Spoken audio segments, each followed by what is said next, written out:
Hello everyone, नमस्ते। स्वागत है आप सबको एक और वीडियो में। आज के वीडियो में हम सीखेंगे कि म्यूचुअल फंड्स के एसआईपी में हम कैसे इन्वेस्ट करना चाहिए जिससे कि हमें ज़्यादा से ज़्यादा रिटर्न्स जनरेट हो। आजकल हर कोई म्यूचुअल फंड्स की ओर देख रहा है और इन्वेस्टमेंट कर रहा है। सबके तरह नॉर्मल वे से हट के अगर हम थोड़ा इंटेलिजेंटली मार्केट के अनुसार अपना इन्वेस्टमेंट करते चले तो ज़्यादा से ज़्यादा रिटर्न्स हमें जनरेट करने की चांसेस रहता है। तो चलो कुछ उसके बारे में आज समझ लेते हैं कि क्या क्या स्ट्रैटेजीज फॉलो करने से अच्छे रिटर्न्स हम बना सकें। सबसे पहले हम समझ लेते हैं स्टेप अप एसआईपी स्ट्रेटजी क्या होता है और इसमें किस तरह से हमें इन्वेस्ट करना चाहिए और स्टेप अप एसआईपी करने से क्या बेनिफिट रहता है। एक एग्जाम्पल के साथ हम इस चीज़ को समझने की कोशिश करेंगे। मान लो नॉर्मल एसआईपी में हमने 1000 रुपीज़ हर महीना इन्वेस्ट करते रहे तो 10 साल में हमने 1,20,000 इन्वेस्ट करते हैं और उसका रिटर्न करीब 2,24,000 तक बन जाता। यदि अगर 15 साल में देखेंगे तो हम 1,80,000 इन्वेस्ट करते हैं और उसका रिटर्न लगभग 4,76,000 तक बन सकता है। ये तो मैं सिर्फ 12% CAGR ही लेके कैलकुलेट करके बता रहा हूँ। वैसे मार्केट में ज़्यादातर इक्विटी म्यूचुअल फंड्स 12% से भी ज़्यादा ही रिटर्न्स दे रहे हैं। अब देखते हैं स्टेप अप क्या है। स्टेप अप का मतलब हर महीना जो 1000 इन्वेस्ट कर रहे हैं तो एक साल बाद उस 1000 रुपीज़ का 10% इंक्रीज कर लेना है, मतलब 100 रुपया और बढ़ाना। तो हर महीना अब 1000 रुपये के जगह 1100 रुपया इन्वेस्ट होगा। उसके अगले साल सेम 10% इंक्रीज करने का अब 1100 के जगह 1210 रुपया इन्वेस्ट होगा, जैसे आप स्क्रीन पर देख सकते हैं टेबल में। इस तरह हर साल हम 10% इंक्रीज करते रहें तो नॉर्मल एसआईपी से जो रिटर्न्स जनरेट होते हैं उससे भी ज़्यादा रिटर्न्स जनरेट होने की संभावना है।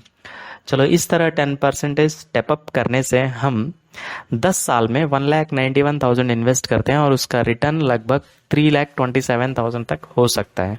यदि अगर 15 साल में देखेंगे तो हम 3,82,000 तक इन्वेस्ट करते हैं और उसका रिटर्न लगभग 8,27,000 तक हो सकता है।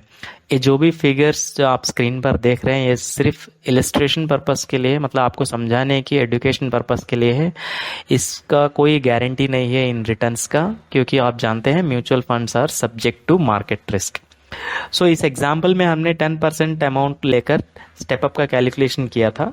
इसका मतलब ये नहीं है कि आप सिर्फ 10% ही इंक्रीज कर सकते हैं, नथिंग लाइक दैट। आप जितना आपका एबिलिटी है उतना स्टेपअप कर सकते हैं, इसमें कोई रिस्ट्रिक्शन नहीं है, टोटली फ्लेक्सिबल है। मतलब आप पहले साल 1,000 रुपये इन्वेस्ट करते हैं और अगले साल उसको 2,000 कर दो, अगले साल फिर 3,000 कर दो। इस तरह से आप फुल्ली फ्लेक्सिबल हो, जितना मर्जी आप उतना इन्वेस्ट करने को, स्टेपअप करने को। तो कहने का मतलब ये है कि हर साल कम से कम 10% तो इंक्रीज कर ही लो, ताकि आप नॉर्मल एसआईपी से ज़्यादा स्टेप अप एसआईपी से अच्छे खासे रिटर्न्स जनरेट कर सकें। अब अगला स्ट्रेटजी देखते हैं, इसका नाम है एसआईपी प्लस। इसमें क्या करना है, कैसे करना है, उसके बारे में जान लेते हैं। एसआईपी तो कॉमन है, एटलीस्ट 1,000 रुपया हर महीना करना ही करना है। जैसे बहुत लोग इसका पावर को समझ के ऑलरेडी शुरू कर लिया है। अब एसआईपी प्लस देखते हैं इसमें क्या होता है। एसआईपी प्लस स्ट्रेटजी जो लोग मार्केट को टाइम करने के लिए बैठे रहते हैं उनके लिए सूटेबल है। टाइम करना मतलब मार्केट में जैसे मौका मिलेगा इन्वेस्ट करने का, एसआईपी के साथ साथ और एडिशनल मनी इन्वेस्ट करने का। आपका जो एसआईपी अमाउंट है, जैसे कि स्क्रीन पर देख सकते हो, हर महीना आपका 1,000 का एसआईपी कट हो रहा है। उस 1,000 का कुछ यूनिट्स आपके अकाउंट में क्रेडिट हो रहा है। वो नंबर ऑफ यूनिट्स जो है वो नाव पे डिपेंड होता है। नाव का मतलब नेट एसेट वैल्यू। सिंपली अगर समझें तो एक यूनिट का प्राइस जो आपके 1,000 में ही अगर लास्ट मंथ से यूनिट्स इस मंथ में क्रेडिट हो रहा है, ज़्यादा यूनिट्स, लास्ट मंथ से भी ज़्यादा यूनिट्स अगर इस मंथ में क्रेडिट हो रहा है, मतलब उस स्कीम का जो नाव है वो कम हुआ हो कंपैरेटिवली विथ लास्ट मंथ, तब लोग जो है एडिशनल अमाउंट ऐड करने की कोशिश करते हैं। जैसे कि आपको स्क्रीन पर दिख रहा है कि जुलाई मंथ में क्या हुआ था कि आपका जो नाव है वो जून से भी घट गया है, और जिसके वजह से आपके जो यूनिट्स है जून से भी ज़्यादा यूनिट्स क्रेडिट हुए हैं। तो जैसे ही आपको ज़्यादा यूनिट्स क्रेडिट होते हैं तो उस महीने में उस 1000 तो कट हुआ ही था, और 10,000 एक्स्ट्रा लगाने की कोशिश करना। ये ज़रूरी नहीं है कि एक्स्ट्रा 10,000 ही लगाएं, जो मर्जी आप, जितना भी आपके पास है, 100 रुपये, 500, 1000, 2000, 5000, 10,000, जितना मर्जी उतना आपके पास है उतना लगाने की कोशिश करें, मतलब और इन्वेस्ट करने की कोशिश करें। तो उसका इफेक्ट जो है, उसका बेनिफिट किस तरह से रिटर्न आता है, तो उसको एक्सप्लेन करने के लिए मार्केट में मैं एक फंड का ऑब्जर्व किया था, तो उसका रिटर्न का वैल्यू मैं एक्सप्लेन करता हूं, क्योंकि इस तरह से एक्सप्लेन करना नॉर्मली एक्सप्लेन करना आसान नहीं है। इसलिए मैंने किसी एक फंड को ऑब्जर्व किया था, उसके रिटर्न्स को, उसका रिटर्न्स मैं बताता हूं। अभी जैसे हमें जुलाई में जो मौका मिला था, ऐसा ही मौका मान लो 10 साल में 25 टाइम्स मिला होगा, तो हर बार हम 10,000 इन्वेस्ट करते हैं तो 25 टाइम्स मतलब 2.5 लाख और एक्स्ट्रा।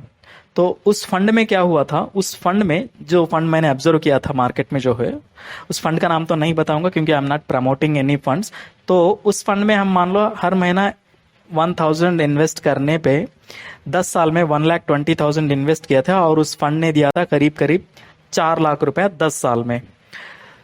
तो उसी फंड में 25 टाइम्स 10,000 और एक्स्ट्रा इन्वेस्ट करने पे, जैसे जुलाई में मौका मिला था उस तरह से मौके मिलने पे, तो हमने इन्वेस्ट किया था 3,70,000 टोटल। तो उसका रिटर्न आया था करीब 12.5 लाख के करीब उसी 10 साल में। तो आप देख सकते हो कि बीच बीच में जैसे ही मार्केट मौका हमें देता है, उस मौके को जो है हमें प्रॉपर उसका फायदा उठाना पड़ेगा। तो इस तरह से जो SIP प्लस का जो स्ट्रेटजी है, जिसके वजह से अच्छा बेनिफिट मिलता है कंपैरेटिवली विथ नॉर्मल SIP। अगला स्ट्रेटजी है SIP प्लस लमसम। लमसम मतलब आपके पास कुछ एडिशनल सरप्लस अमाउंट है जो आप इन्वेस्ट करना चाहते हैं। तो कब उस एडिशनल अमाउंट को इन्वेस्ट करें? लमसम अमाउंट इन्वेस्ट करने के लिए मार्केट में कई सारे लोग डिफरेंट स्ट्रेटजीज यूज करते हैं जो उनको सूटेबल होते हैं। उनमें से कुछ लोग इंडेक्स का PE को ट्रैक करते हैं, कुछ लोग बफेट इंडिकेटर को ट्रैक करके अपना लमसम इन्वेस्टमेंट का डिसीजंस लेते हैं। But my opinion is different. अगर आपको सूटेबल लगता है तो ही कोशिश करना लमसम इन्वेस्टमेंट बीच बीच में करने के लिए, इन एडिशन टू द आपका जो SIP चल रहा है। यदि अगर आपको इंडेक्स PE ट्रैकिंग या फिर बफेट इंडिकेटर के बारे में अगर जानना है कैसे यूज करते हैं, कमेंट में बता दीजिए, उसके रिगार्डिंग अलग वीडियो बना दूंगा। अभी मेरा क्या ओपिनियन है रिगार्डिंग लमसम इन्वेस्टमेंट अपॉर्चुनिटीज का, I will discuss that now. Market में जो इंडेक्सेस है निफ्टी एंड सेंसेक्स, उनमें अगर 1% का करेक्शन हुआ हो किसी भी दिन, समझ लो कि वो दिन एक अच्छा opportunity to invest in that day, particularly आपका लमसम अमाउंट इन्वेस्ट करने के लिए। सो उस दिन क्या करना है कि जितना सरप्लस अमाउंट होगा आपके पास, उसमें से 20% सिर्फ इन्वेस्ट करने का। मतलब अगर आपके पास 1 लाख है तो उस दिन 20,000 इन्वेस्ट करने का। नेक्स्ट डे फिर से गिरा मार्केट तो और 20% अमाउंट डालने का, मतलब और 20,000 डालने का। थर्ड डे फिर से गिरा, तीसरे दिन और गिरा तो और 20,000 डालने का। अब चौथे दिन क्या होने वाला है, थोड़ा ध्यान से देखना पड़ेगा। अगर और भी गिरने का चांस या ऐसा कुछ न्यूज़ है मार्केट में, तो वेट करके जब मार्केट गिरते गिरते एक सपोर्ट के बाद मार्केट रिवर्सल होता है, तब बाकी बचा जो 40,000 है वो डालने का। अदरवाइज मान लो कि ऐसा हुआ हो कि हमने जिस दिन फर्स्ट डे जो डाला 20,000, उसके बाद सेकेंड डे या थर्ड डे से ही मार्केट रिवर्सल हो गया, मतलब फिर से बढ़ना शुरू हो गया, तो अगला अपॉर्चुनिटी के लिए वेट करने का। बस थोड़ा कॉम्प्लिकेटेड लग रहा होगा बट समझना पड़ेगा। वीडियो को रिपीट करके बैक करके देख लीजिए, समझ में आ जाएगा। ऑब्जर्व करते रहना मार्केट को, आराम से समझ में आ जाएगा। जब खुद से समझने की कोशिश करोगे फिर किसी का चैनल में देखने की जरूरत नहीं पड़ेगी। So it is always better to understand rather to follow someone's suggestions, especially in the market when we are investing our hard-earned money. So उम्मीद करता हूं कि इस वीडियो से आपको थोड़ा बहुत जानकारी मिली होगी। वीडियो को लास्ट तक देखने के लिए बहुत बहुत धन्यवाद। अगर कोई हमसे बात करना चाहते हो रिगार्डिंग म्यूचुअल फंड्स इन्वेस्टमेंट, आप हमें कांटेक्ट कर सकते हैं। फर्स्ट कमेंट में हमारी ईमेल एड्रेस दी हुई है। ज़रूर अपने फ्रेंड्स एंड फैमिलीज को इस वीडियो शेयर करें और वीडियो को लाइक करके चैनल को सब्सक्राइब करें। मिलते हैं एक और वीडियो में, तब तक के लिए टेक केयर, जय हिंद।